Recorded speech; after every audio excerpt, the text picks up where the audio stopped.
لا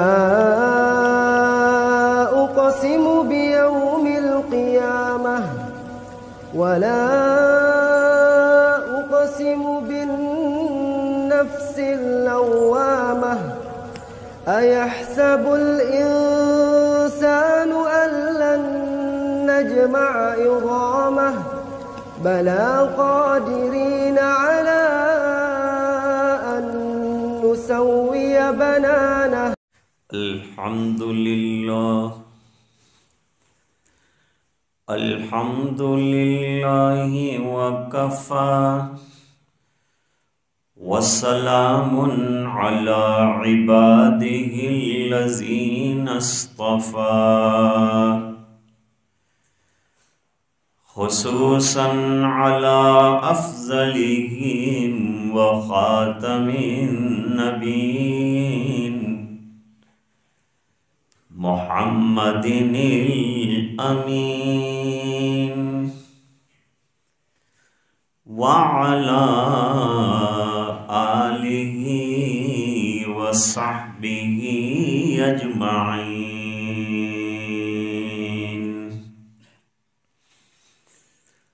أما بعد، أعوذ بالله من الشيطان الرجيم. بسم الله الرحمن الرحيم.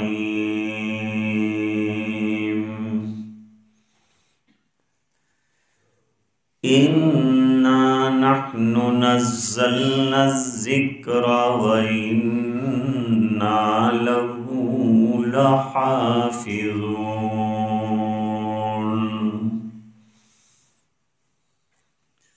صدق الله العظيم.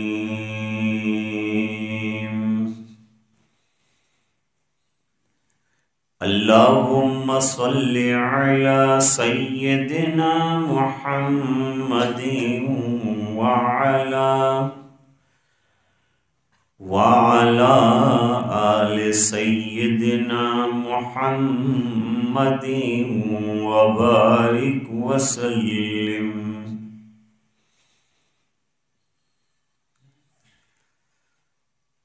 بزرگوں اور دینی بھائیوں،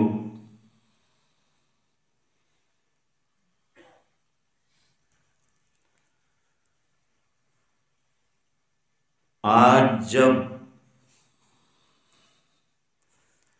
مغرب سے پہلے گاؤں میں داخلہ ہوا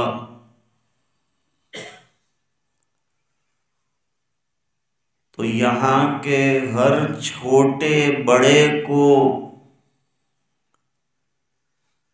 میں نے شاداں و فرحاں دیکھا.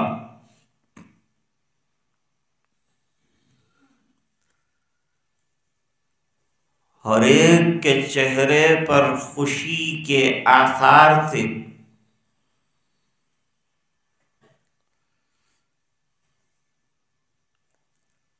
تحقیق حال سے یہ پتہ چلا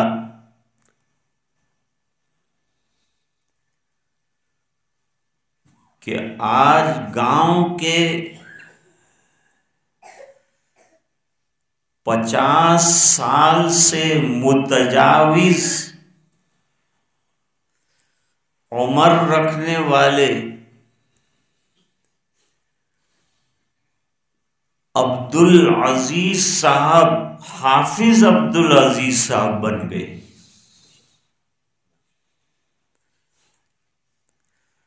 اب تک ان کو عبدالعزیز صاحب کہتے تھے.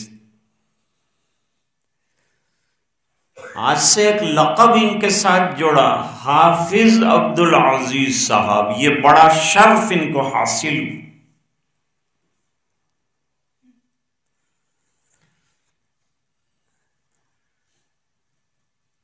ایک بات تو یہ روایتوں سے پتہ چلتا ہے کہ صحابہ کرام بڑی عمروں میں حافظ ہوئے ہیں.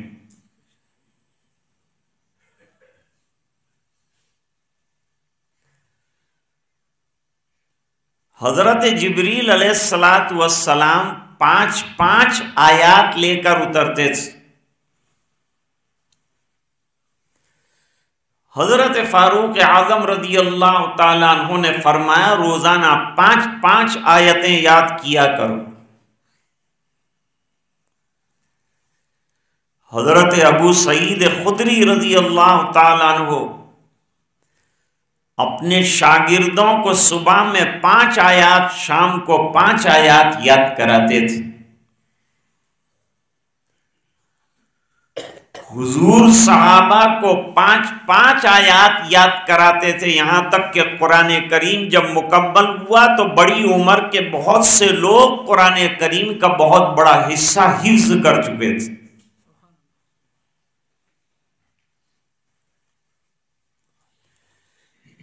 قرآن کریم کا سیکھنا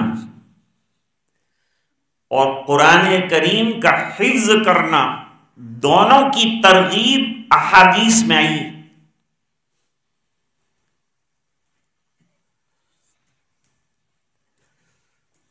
ایک صاحب حضور پاک صلی اللہ علیہ وسلم کی خدمت میں حاضر ہوئے. اللہ کے رسول مجھے قرآن کریم یاد کرائیے. اس زمانے میں یاد کرنے کا اور یاد کرانے کا ایک نیا طریقہ تھا، اب وہ طریقہ نہیں ہے. ابھی بھی عرب میں وہ طریقہ جاری ہے. استاد ایک آیت پڑھتا ہے، شاگرد کو پڑھاتا ہے، پھر استاد پڑھتا ہے، پھر شاگرد پڑھتا ہے. اس طرح دونوں پڑھتے رہتے ہیں اور یاد ہوتا ہے. یہ طریقہ ہے قرآن کریم کے یاد کرنے کا، حفظ کرنے کا. حضور پاک صلی اللہ علیہ وسلم نے ان سے فرمایا کہ جن سورتوں کے شروع میں الف لام را ہے وہ یاد کرو. کہا میں بوڑھا آدمی ہوں حضور، مجھے کہاں یاد ہو، بڑی عمر ہو گئی. یہ انہوں نے اپنے تئیں سوچا کہ عمر بڑی ہو جاتی ہے تو یاد کرنا ایک درجے میں مشکل ہوتا ہے، لیکن آدمی اگر ہمت جوت لے تو اللہ تعالیٰ اس کے لیے راہیں آسان کر دیتے ہیں. جیسا کہ حضرت حافظ صاحب نے 50 سال سے متجاوز کی عمر میں یہ بھی نہیں کہ آہستہ آہستہ یاد کیا، بلکہ 8 مہینے میں قرآن کریم حفظ بھی کر لیا. یہ ان کے لیے اور گاؤں والوں کے لیے بڑا شرف ہے. امت کو ایک حافظ قرآن ملا. حفاظ قرآن کریم جو ملت میں ہیں ان کے اندر ایک کی زیادتی ہوئی. اس سے پہلے ہمارے مولانا زبیر صاحب کے پاس ایک معمر صاحب نے پورا قرآن کریم ناظرہ پڑھا اور تلاوت کیا. تو انہوں نے عرض کیا حضور مجھ سے نہیں یاد ہوگا. تو فرمایا جن سورتوں کے شروع میں حامیم ہے وہ یاد کرو. کہا وہ بھی نہیں ہو، مشکل ہے. تو حضور صلی اللہ علیہ وسلم نے ان کو اذا زلزلت الارض زلزالہا یاد کرائی. چند منٹوں میں ان کو یاد ہو گئی. حضور پاک صلی اللہ علیہ وسلم نے فرمایا ان کے جاتے ہوئے کہ یہ معمولی آدمی کامیاب ہو گیا. قرآن کریم کا ایک حصہ اس کے دل میں آ گیا. حدیث شریف میں فرمایا کہ وہ دل ویران گھر کی طرح ہے جس میں قرآن کریم بالکل نہ ہو. اس لیے اللہ تعالیٰ نے ایک سورت دی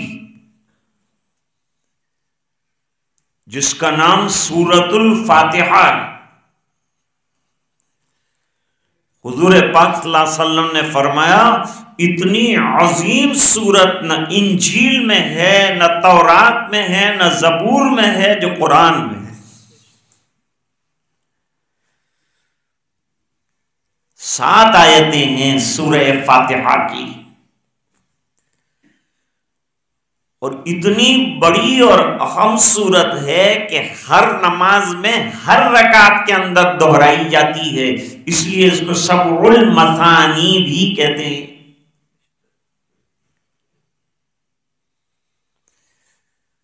یہ دنیا زہریلی ہے اور اللہ تعالیٰ نے ہر زہر کے لیے اس کو کاٹنے والا تریاق دنیا میں اتارا ہے، جس کو ہم لوگ توڑ کہتے ہیں۔ جیسے بریانی ہیوی کھانا ہے، اس کا توڑ کیا ہے؟ اوپر سے دہی پیا جائے، یہ اس کا توڑ ہے۔ میں نے اس کا نام جوڑ رکھا ہے۔ تو بعض چیزوں کے ساتھ بعض چیزوں کا جوڑ ہوتا ہے۔ دنیا میں اللہ تعالیٰ نے کوئی بیماری ایسی نہیں اتاری کہ جس کے ساتھ اس کی شفا نہ اتاری ہو۔ ایک حدیث ہے، ما انزل اللہ داء الا نزل به دواء۔ اللہ تعالیٰ نے کوئی بیماری دنیا میں ایسی نہیں اتاری کہ جس کا علاج نہ دیا، اور علاج بہت قریب ہوتا ہے لیکن تلاش کرنا مشکل ہوتا ہے۔ اس کی ایک دلیل سنیے۔ حدیث شریف میں فرمایا کہ جب تم میں سے کسی کے کھانے میں مکھی گر جائے اور تمہارے پاس اس کھانے کے علاوہ کوئی کھانا نہ ہو، یہ میں نے میری طرف سے زیادتی کی، حدیث میں نہیں، تو اس مکھی کو کھانے میں یا پینے کی چیز میں ڈوبا دیجیے،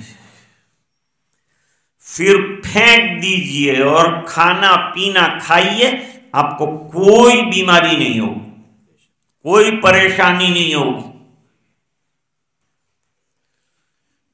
کیا وجہ؟ وجہ بھی نبی کریم صلی اللہ علیہ وسلم نے بیان فرمائی۔ فرمایا جب مکھی گرتی ہیں تو بیماری کے بیکٹیریا والا پر پہلے گراتی ہے، اللہ نے اس کے دوسرے پر میں شفا کا سامان رکھا ہے۔ اب بیماری والا پر ڈال دیا تو بیکٹیریا بیماری کے اندر پھیل گئے، اب اس کو دور کرنے کا راستہ یہ کہ دوسرا پر بھی اندر ڈال دیا جائے تاکہ شفا کے بیکٹیریا بیماری کے بیکٹیریا کو کھا جائے، یہ کھانے سے کوئی نقصان نہ ہو۔ کتنا خیال ہے سرکار کو امت کا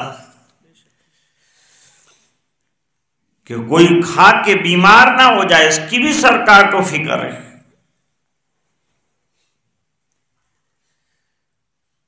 تو اللہ تعالیٰ نے زہر کا بھی تریاق رکھا ہے، بچھو کاٹ گیا، سانپ کاٹ گیا، اس کے بھی علاج قرآنی رکھیں۔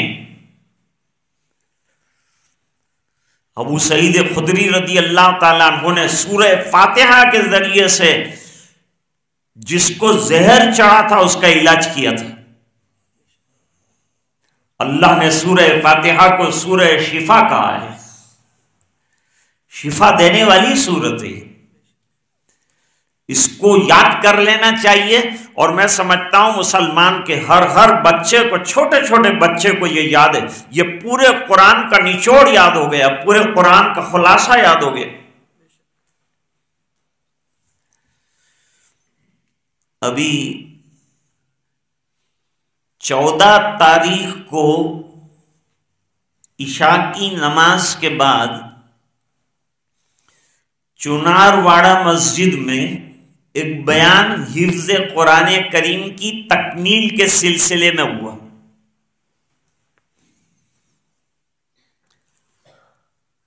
اس نے ایک بات عرض کی تھی، میں نے وہ آدھی رہ گئی تھی، آج یہاں اس کو مکمل کرتا ہوں۔ آپ کو بھی انشاءاللہ سمجھ میں آئے گا. اس بات کو خالی ذہن میں رکھیے کہ ہر زہر کا تریاق اور ہر بیماری کا علاج ہے.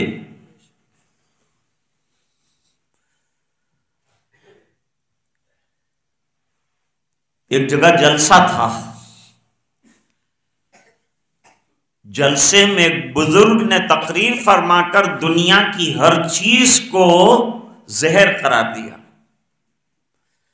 کہ یہ دنیا زہریلی ہے اور خطرناک ہے. یہ خطرناک اور زہریلی دنیا کے اندر ہم جائیں تو یہ زہر ہم کو مار ڈالے گا. بات ختم کر، ڈرایا، لوگوں کو دھمکایا کہ مادیات اور دنیا کے جنون سے اپنے آپ کو بچاؤ اور آخرت کی تیاری اور فکر کرو.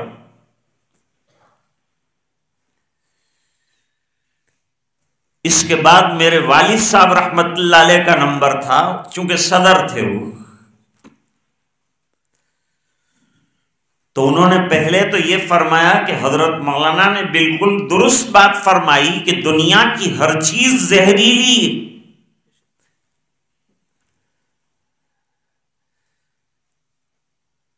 لیکن اللہ نے ہر زہر کا تریاق بھی اتارا ہے.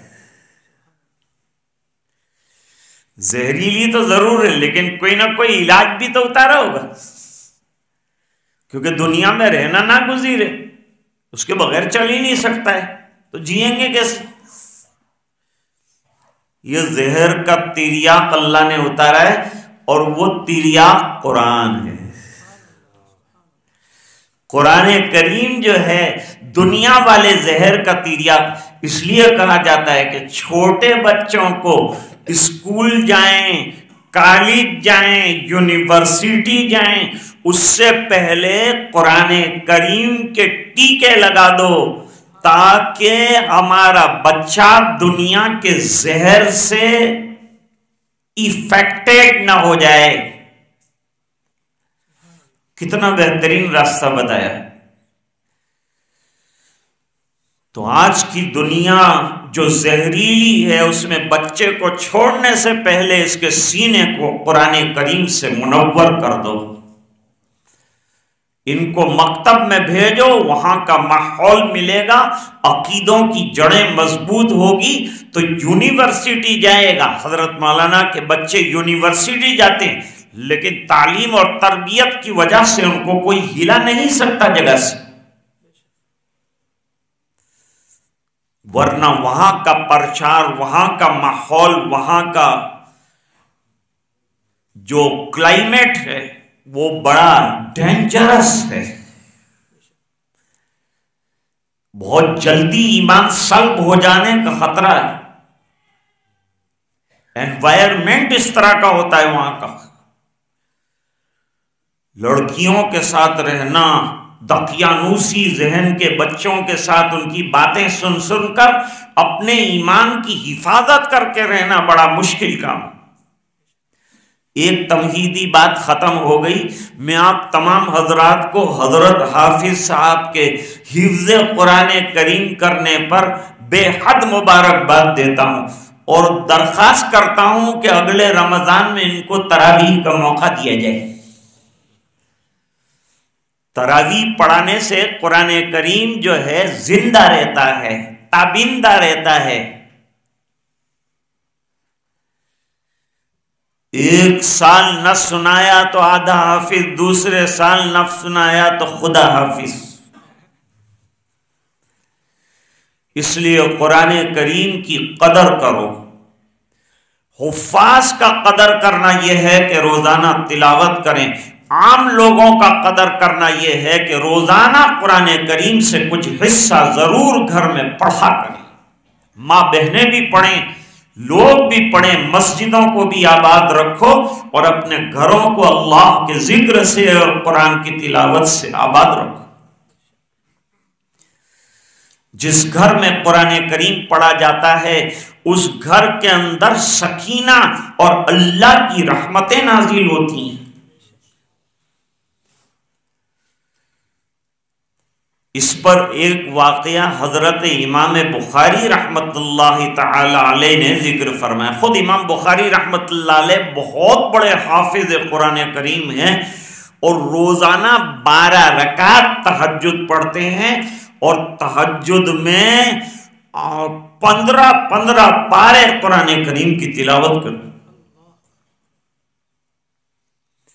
رمضان المبارک میں پورا قرآن کریم روزانہ 1 مرتبہ پڑھتے تھے، اور حضرت امام اعظم ابو حنیفہ رحمت اللہ علیہ 1 قرآن دن کو، 1 قرآن رات کو، 1 قرآن تراویح میں 61 قرآن کریم ختم فرماتے۔ کوساڑی ایک گاؤں ہے، وہاں ایک حافظ قرآن کریم تھے، ہمیشہ تلاوت کرتے رہتے تھے، کاروبار بھی کرتے تھے۔ میں نے ان سے پوچھا کہ کتنی تلاوت کرتے ہو؟ فرمایا 24 گھنٹے میں 1 قرآن کریم تجارت کے ساتھ ختم کرتا ہوں۔ میں نے پوچھا اب تک کتنے قرآن کریم ختم ہوئے؟ جواب دیا 5000 سے زیادہ قرآن ختم کر۔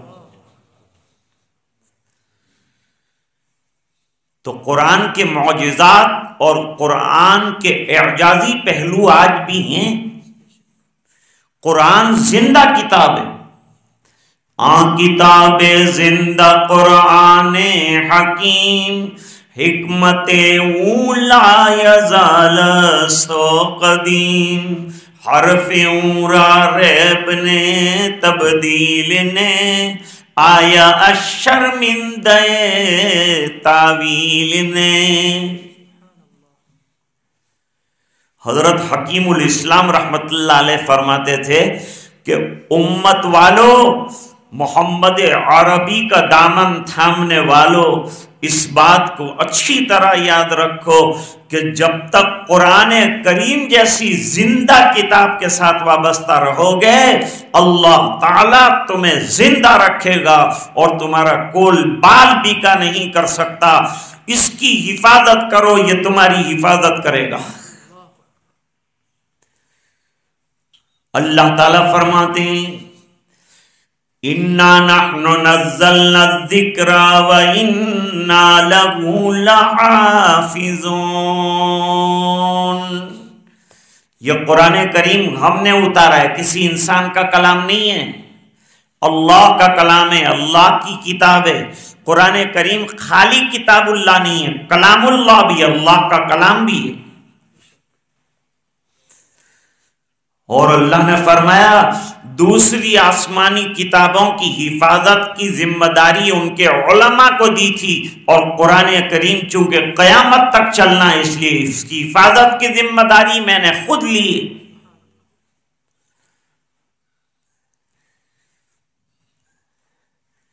جویلری باکس کی قیمت کچھ بھی نہیں ہوتی، 100 روپے کا آئے گا، 200 روپے کا آئے گا، بہت اچھا ہوا تو 1000 روپے کا آئے گا، لیکن اس کے اندر زیور رکھ دیا، جویلری رکھ دی، اب اس کا ویلیو بڑھ گیا۔ اب اس کو لے جا کر رکھیں گے تو لاکر میں لاک کریں گے، اصل میں تو ہم لاک کرنا چاہتے ہیں جویلری کو، لیکن وہ جویلری باکس کو بھی سیکیورٹی جویلری والی مل رہی ہے۔ جیسے جویلری والی سیکیورٹی مل رہی ہے جویلری باکس کو، اسی طریقے سے جس سینے کے اندر اللہ قرآن رکھ دیتے ہیں اس کو سیکیورٹی اللہ تعالی والی ملی، اس کو اللہ کی طرف سے حفاظت کا انتظام ملتا۔ اور لوگ کہتے ہیں اس نے قرآن محفوظ کیا، اور میں کہتا ہوں تجھے قرآن نے محفوظ کیا۔ قرآن کریم کے ذریعے سے آدمی حفاظت کے حصار میں اور قلعے میں اور اللہ کی نگرانی میں آ جاتا ہے۔ سکینہ کا نازل ہونا، آج ہمارے گھروں میں وحشت ہے، بہت سے اللہ والے گھروں میں گئے تو گھبراہٹ ان کو ہو رہی ہے، بھئی یہ گھر کیسا ہے، مسلمان کا گھر ہے؟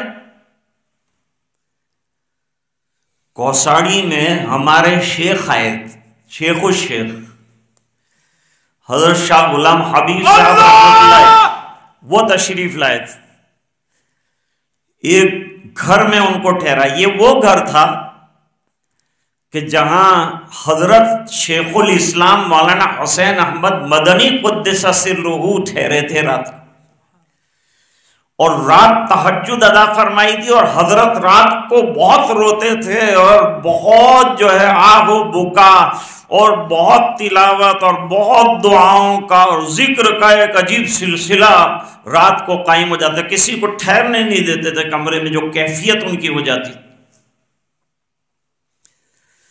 ذکر کرتے کرتے یہ کیفیت ان کی ہو جاتی تھی کہ سر کہیں پڑا ہے، ہاتھ کہیں پڑا ہے، پیر کہیں پڑا، یہ عالم ہو جاتا تھا. دیکھ کر لوگ گھبرا جائے کیا ہوا حضرت کو، ایسا ذکر چاہیے. برسوں کی محنت کے بعد اللہ دیتے ہیں. اب وہ وہاں حضرت شاہ غلام حبیب صاحب رحمت اللہ علیہ کو رات کو قیام ملا. حضرت اٹھے، تہجد شروع کی، پڑھنا شروع کیا، ذکر کیا، مراقبہ کیا. صبح میں بتلایا کہ اس گھر میں کوئی اللہ والا رہا ہے؟ جواب دیا کہ ہاں، حضرت مولانا حسین احمد مدنی قدس سرہ العزیز رہے ہیں. جواب دیا اس کی یہ دیوار، یہ دیوار، یہ دیوار، یہ دیوار، اس میں سے ذکر کی آواز آ رہی اور ذکر کے انوار آ رہے ہیں، لیکن یہ سامنے جو دیوار ہے اس میں سے انوار نہیں نظر آ رہے ہیں. لوگوں نے کہا حضرت یہ بعد میں بنائی، حضرت کے تشریف لانے کے بعد میں بنائی. فرمایا اس میں انوار نہیں ہے، اس میں انوار ہے. تو عرض کر رہا تھا کہ گھروں میں جو وحشت ہوتی ہے، گھبراہٹیں ہوتی ہیں، پریشانیاں ہوتی ہیں، اس کو ختم کرنے کا، بھائی اندھیرا ہوتا ہے تو آدمی روشنی جلاتا ہے اور اجالا کرتا ہے. بھائی اندھیرے سے انسان کی طبیعت گھبراتی ہے. قبر کا اندھیرا گھبراہٹ والا اندھیرا، ابھی سے گھبراہٹ ہوتی ہے قبر میں کیا ہوگا اندھیرے میں ہمارا. وہاں کے اجالے کی بھی فکر کرو، اور وہاں کا اجالا تہجد سے ہوتا ہے، ذکر اللہ سے ہوتا ہے، قرآن سے ہوتا ہے. حضرت اسید ابن حضیر رضی اللہ تعالیٰ عنہ نے آنگن میں مصلی بچھا کر قرآن کریم کی تلاوت، راوی ذکر کرتے ہیں کہ سورہ کہف شروع کی تھی، اور سورہ کہف طویل ہے، اور صحابہ رات کو تہجد میں طویل قرات کرنے کے عادی تھے. تمام صحابہ رات کو طویل قرات کرنے کے عادی تھے.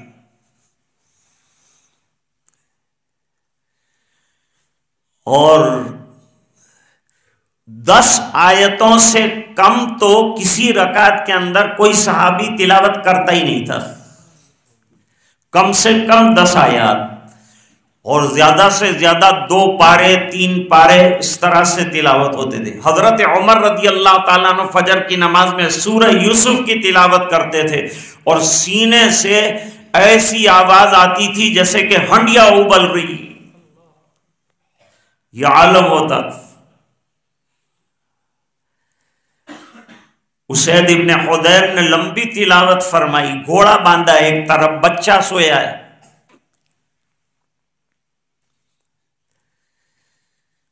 اور ایک دم سے گھوڑا بید گیا. گھوڑے کا بدکنا اس بات کی علامت ہے کہ اس نے کچھ دیکھا ہے، ایسی چیز جو اس کے لیے ڈر والی. حضرت اسید یہ انصاری صحابی ہیں، جلیل القدر صحابہ میں سے ہیں. ان کو لگا یہ گھوڑا کہیں رسی توڑ کر میرے بچے کو نقصان نہ پہنچائے، تو نقصان ہو جائے کہ نماز کے اندر 4 آنے کا نقصان ہو، نفلی نماز ہو توڑ سکے، گنجائش ہے. لیکن یاد رکھیں نماز توڑی ہے تو اس کی قضا کرنا ضروری ہے، اس کی قضا کرنی پڑے گی. شروع نہ کی ہو تو پڑھنا ضروری نہیں ہے نفلی چیز کا، لیکن شروع کرنے کے بعد توڑا ہے تو اس کی قضا کرنا ضروری ہے. اسید ابن حضیر رضی اللہ تعالیٰ عنہ نے سلام پھیرا، ادھر ادھر دیکھا، اور دیکھنے کے بعد پھر اندازہ لگایا کہ آسمان پر ذرا دیکھا جائے، آسمان پر دیکھ تو بڑی روشنی جو ہے اوپر جا رہی، روشنیوں کا ایک پورا سائبان ہے جو اوپر جا رہا ہے۔ سمجھ میں نہیں آئے۔ فجر کی نماز ہو جانے کے بعد نبی کریم صلی اللہ علیہ وسلم کی خدمت میں یہ معمہ لے گئے کہ آج میں نے ایک عجیب منظر دیکھا، اس سے پہلے ایسا منظر کبھی دیکھنے میں نہیں آئے۔ پورا منظر بیان کرنے کے بعد نبی کریم صلی اللہ علیہ وسلم نے فرمایا تیری تلاوت قرآن کریم پر آسمان سے سکینہ اور رحمتیں نازل ہو رہی تھیں، اور وہ گھر میں پڑھ رہے تھے، گھر میں نازل ہو رہی تھی۔ اس سے امام بخاری رحمت اللہ علیہ نے ثابت کیا کہ تلاوت قرآن کریم کے ذریعے سے گھر میں سکینہ اور رحمتیں نازل ہوتی ہیں، جو پڑھتا ہے اس پر بھی ہوتی ہے، جہاں پڑھتا ہے وہاں بھی ہوتی ہے۔ اور آج دوستو زحمتوں کا زمانہ ہے، وحشتوں کا زمانہ ہے، ایسے زمانے میں تلاوت قرآن کو بڑھائیے، اس کے اندر اضافہ کیجئے۔ شاہ ولی اللہ محدث دہلوی رحمت اللہ علیہ تحریر فرماتے ہیں حجت اللہ البالغہ میں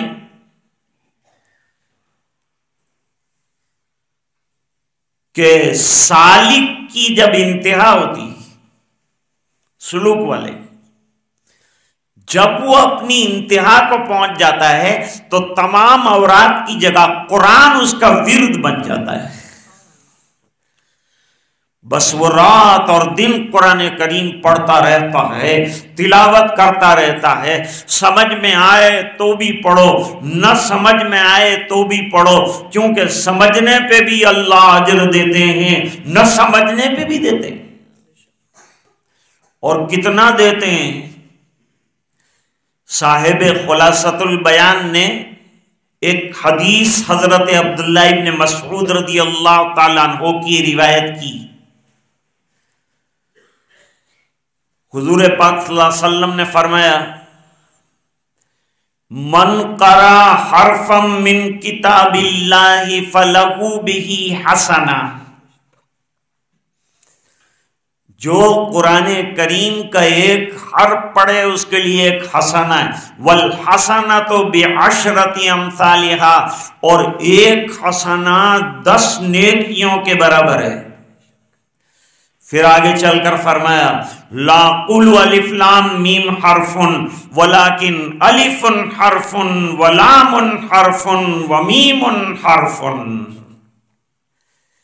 میں نہیں کہتا کہ الف لام میم ایک حرف ہے، سرکار نے فرمایا بلکہ الف ایک حرف ہے 10 نیکیاں، لام ایک حرف ہے 10 نیکیاں، میم ایک حرف ہے 10 نیکیاں، 30 نیکیاں تو خالی الف لام میم پر ملتی ہیں۔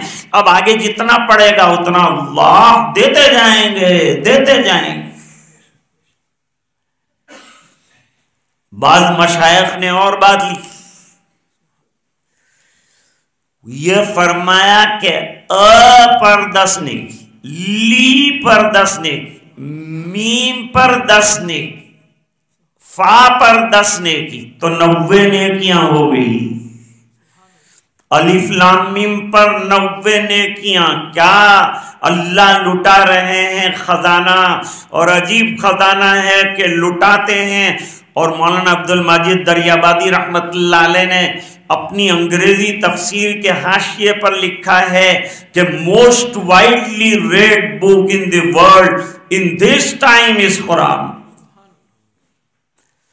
سب سے زیادہ اگر کوئی آسمانی کتاب موجودہ خستہ حالی کے زمانے میں بھی اگر پڑھی جاتی ہے تو وہ قرآن کریم ہے۔ کروڑوں کی تعداد میں حفاظ ہیں الحمدللہ، پوری دنیا لگی ہے کہ قرآن کو جلا دو، ختم کر دو، کتب خانے مٹا دو، نہیں مٹا سکیں گے، اس لیے کہ سینوں میں قرآن لکھا ہوا ہے۔ رکھا ہوا ہے، جمایا ہوا ہے، اللہ نے انتظام کیا ہے۔ اور اللہ کا انتظام یہ ہے کہ بندوں کے سینوں کو ایکوائر کرتے ہیں اور اس کے اندر اپنی کتاب رکھ دیتے ہیں۔ حضرت حافظ صاحب کے سینے کو مبارک سینہ کہا جائے گا اس بنا پر کہ اللہ نے اس کو اپنی کتاب کے لیے ایکوائر کر لیا۔ آج کی بات کو اسی پر ختم کرتے ہیں، دعا کرتے ہیں کہ اللہ تعالی حضرت حافظ صاحب کے قرآن کریم کو دوام نصیب فرمائے اور تا قیام تلاوت نصیب فرمائے، اور ہمارے مکتبوں میں جو بچے قرآن کریم حفظ کر رہے ہیں اللہ ان کے حافظوں کو قوی فرمائے، ان کو قوت نصیب فرمائے، ان کے والدین کو اپنے بچے مدرسوں کے حوالے کرنے کی توفیق عطا فرمائے، ان کی تربیت کی فکریں فرمائے، اور اللہ تعالی اولاد کو صحیح معنی میں صحیح نہج پر اخلاص کے ساتھ، استقامت کے ساتھ، دین کی سچی طلب کے ساتھ، قرآن کے ذوق شوق کے ساتھ مکاتب میں آنا، مسجدوں میں آنا، اپنے دین کو سجانا، اپنے اعتقاد کو مضبوط کرنے کی تعلیم حاصل کرنے کی توفیق سعید عطا فرمائے۔ وآخر دعوانا ان الحمدللہ رب العالمین۔ اللہم لک الحمد کما ینبغی لجلال وجہک وعظیم سلطانک۔ اللہم صل علی سیدنا محمد وعلی آل سیدنا محمد وبارک وسلم۔ ربنا آتنا فی الدنیا حسنہ وفی الآخرۃ حسنۃ وقنا عذاب النار وادخلنا الجنۃ مع الابرار یا عزیز یا غفار۔ اللہم نور قلوبنا بنور القرآن وزین اخلاقنا بنور القرآن وادخلنا الجنة بالقرآن ونجنا من النار بالقرآن۔ اللہم اجعل القرآن ربیع قلوبنا ونور صدورنا وذہاب همومنا وغمومنا۔ اللہم اعنا على تلاوت القرآن وذکرک وشکرک وحسن عبادتک۔ اللہم وفقنا لما تحب وترضى وجعل آخرتنا خیرا من الاولی۔ اے اللہ ہمارے گناہوں کو معاف فرما، کوتاہیوں سے درگزر فرما۔ اے اللہ تو نے بہترین کتاب ہمیں عطا فرمائی ہے، اے اللہ بہترین کلام تو نے عطا فرمایا ہے، اے اللہ اس کی جیسی قدر کرنی چاہیے تھی ہم نے نہیں کی، اس لیے ہم قعر مذلت میں جا پڑے۔ اے اللہ ہمیں اس کا قدردان بنا دے، اس کی تلاوت کی توفیق عطا فرما، اس کے حفظ کی توفیق عطا فرما۔ اے اللہ بڑی اور چھوٹی عمر کوئی چیز نہیں ہے، جس عمر میں یاد کرنا چاہے تو نے اس کلام کا یاد کرنا آسان فرمایا ہے۔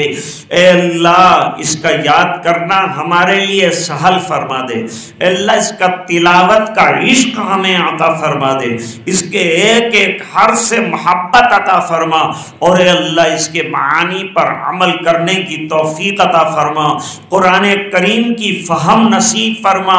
اے اللہ جو ادارے محنتوں میں لگے ہیں ان کو ہر اعتبار سے ترقیات سے مالا مال فرما، شرور سے اور فتن سے محفوظ فرما۔